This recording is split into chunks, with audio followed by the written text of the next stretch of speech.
పోవాలి. ప్రకృతి కూడా మొర్రపెట్టిద్ది, ప్రకృతి స్పందించిద్ది.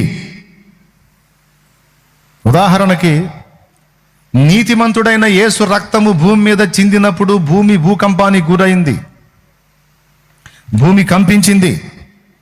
యేసు శిలువలో ప్రాణం పెట్టినప్పుడు కొండ శిలలు బద్దలైనాయి. ఎందుకు అవ్వాలి? అది రాశాడు గ్రంథంలో.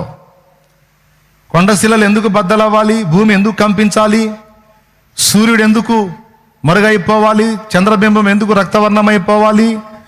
పట్టపగలు మిట్ట మధ్యాహ్నం 3 మధ్యరాత్రిలాగా చిక్కటి చీకటి ఎందుకు కమ్మేయాలి? అంటే మానవాళి పాప పరిహారార్థమై చిందింపబడిన పరిశుద్ధ పవిత్ర రక్తము సాక్షాత్తు దైవ రక్తము. దైవ రక్తం ఎప్పుడైతే భూమి మీద చిందించబడిందో, మానవాళి పాప పరిహారార్థమై దైవ కుమారుడు తన ప్రాణమును అర్పించాడో, ఆయన ప్రాణార్పణముకు మనుషులలో భక్తులైన వారి హృదయాలు ద్రవించాయి. అదేవిధంగా ప్రకృతి కూడా తన స్పందనను తెలియజేసింది.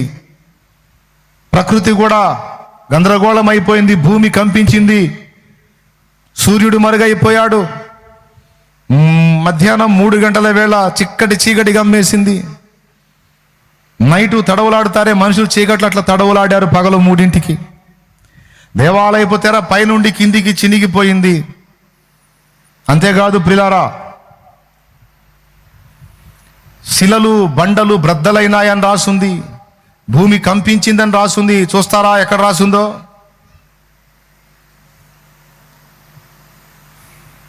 యేసు శిలువలో ప్రాణం పెట్టినప్పుడు ప్రకృతి స్పందించిన తీరు ఒక్కసారి చూడండి.